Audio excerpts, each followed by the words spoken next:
Ассаламу алейкум туугандар, кандайсыздар? Назарыңыздарда кайрадан эле Мазар Жок каналы.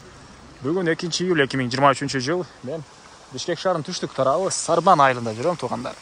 Ушул Сарбан айылдан бир сатылуучу үй бар экен. Ошол үй жөнүндө сиздерге маалымат берейин деген биринчи эле болуп келүү жолун түшүндүрөйүн. Сиздер Южный магистраль жана Барп Алыкулов көчөсүнүн кесилишиндеги кругойдон түз село Жалды карай келе бересиздер. Келип алсаңыздар, биринчи Кашка баш, андан кийин село Жал, андан кийин эле мынакей Сарбан айылы. Бул жака чейин түз Ош базардан 396 маршрут менен келе аласыздар. Сатылуучу да ушул конечный үйүнө жакын. Анан дагы эмне маалымат? Ушул Сарбан айыл деген аркага келип эле түз чыгышты карап бара бересиздер туугандар. Аба тазасы сонун жерлердин бири, мынакей бул жакында тоолор. Мына ушундай. Мынакей бул 396 маршрутканын конечный туугандар. Ошол жерден мынакей сол тарапка карай буруласыздар. Үйүбүз мынакей бул жакта жайгашкан. Ош базарына түз барат бул маршруткалар. Мынакей туугандар, келүү жолун түшүндүргөнчө, бүгүнкү чыгыштагы сатылуучу үйгө да жетип келип калдым. Бул үйүбүздүн көчө тараптан көрүнүшү.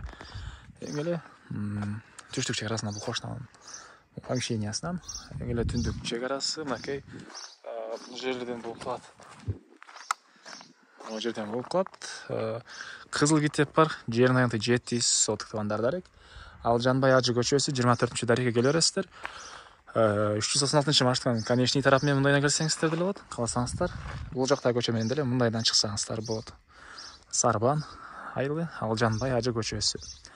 Так, андан ары бул жагын деле колдонсоңуздар болот. Ар бир үй ээлери өз үй туштарагын мындай кылып колдонушат. Мынакей бул жакта жаңгак бактары, сизде тарапта мындай талдар бар экен. Дагы башка кааласаңыздар парковка, кааласаңыздар кошна сыяктуу мындай синий бал или кыскасы колдонсоңуздар болот туугандар.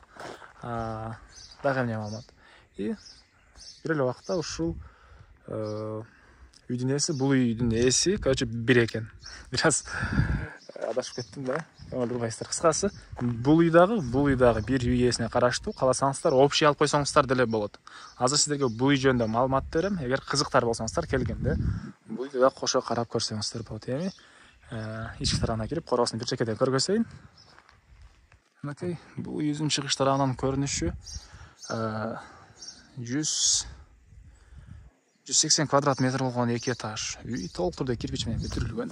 Сейсма пояс колонналар коюлуп, өзүм үчүн сапаттуу кылып салган үйүм дейт. Үй ээси азыркы учурда кээ бир себептерден алган сатылып аткан учуру. Так, дагы эмне маалымат? Чек аралар мынакей байкалып эле турат. Түштүк тарапта чек ара могу жерге чейин. Түндүк тарабы могу бетондун бүтөр жерине чейин. Могу жерден болуп калат туугандар.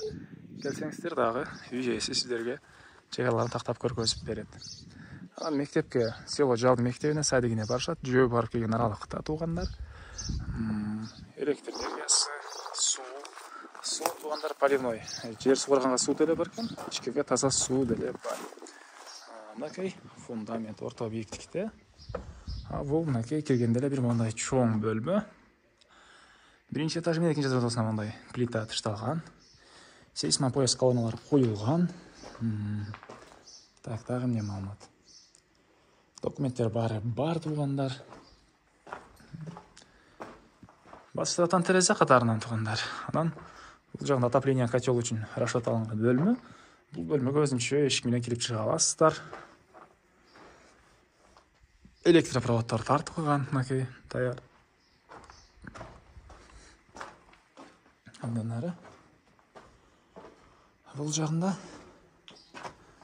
жаткана душка расчет алынган бөлмө.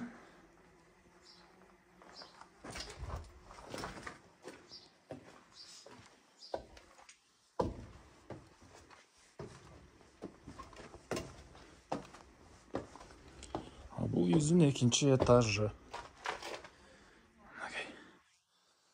180 квадрат метр болгон үй. Бул потологу почти бүткөн. Электропроводдор тартылган. Так, чыкканда сол тарапта бир балдар бөлмөсү жана батыш тарабынан чоң терезеге расчет алынган, жай калтырылган. И мынакей батыш тарабын дагы көрүп атат туугандар. Чек аралар мынакей байкалып эле турат. Ал жагы могу душка чейин. Бул жагы могу жерлерден болуп калат. Азыр түшүп, так ылдыйга түшүп маалыматын берем. Кызыл ките бар туугандар. Негизи боюнча. Так, жердин аянты 8 соток туугандар. Жана 7 соток айдашып албадымбы? 8 соток. Бул жерде экинчи балдар бөлмөсү. Бул жактан дагы бир терезе. Андан ары түз өтсөк, бул жакта дагы бир бөлмө. Окей.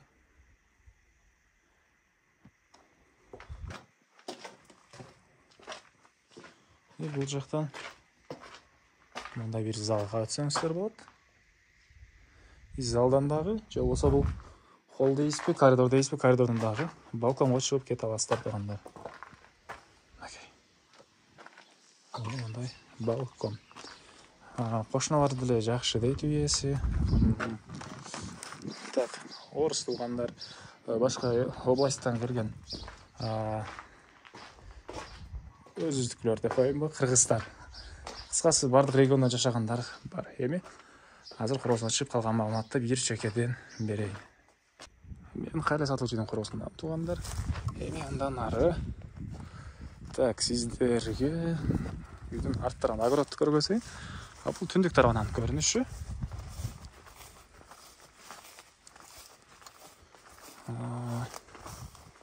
Жана айткандай жер сууранга суу, ичкенге таза суу бар туугандар. Бул үйүбүздүн батыш тарабынан көрүнүшү. Район деле туугандар шаардын түштүк тарабында. Село Жал тарапта жайгашкан, Жалдын эле түштүк тарабы. Абасы таза жакшы райондордун бири. Анан чек арамыкай могу забор бүткөн жерден түзнөн бул жака чейин кетет. Зымторлор. Азыркы учурда бул жагында помидор, картошка, корейский ушу сыяктуу жер жемиштер эгилген. Жер деле жумшак, мынакей жакшы жер экен. Мына ушундай. Так. Дагы эмне маалыматы? Калсаңыздар бул жакты кошо алып койсоңуздар болот. Бул үй ээси экөө тең. Бир үй ээсине караштуу. Бул жакты 15 соток экен жер туугандар. Так.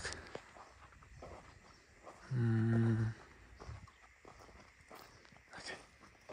Эң эле батыш чек арасы бул жерге чейин. Туугандар, бул үйдүн баасы $53,000 сурап атыптыр үй ээлери. Анан дагы сүйлөшүү болот. Ээсинин номерин экранга эсител деп калтыраңыз, онакыл сүйлөшүп көрүңүздөр. Сүйлөшүү болот. Анан достор менен, группалар менен бул видеону сиздер бөлүшсөңүздөр, мага бул үй ээсине чоң жардам берген болосуздар. Аны өз эместер менен коштошом. Кийинки чыгарышка чейин туугандар, саламатта калыңыздар.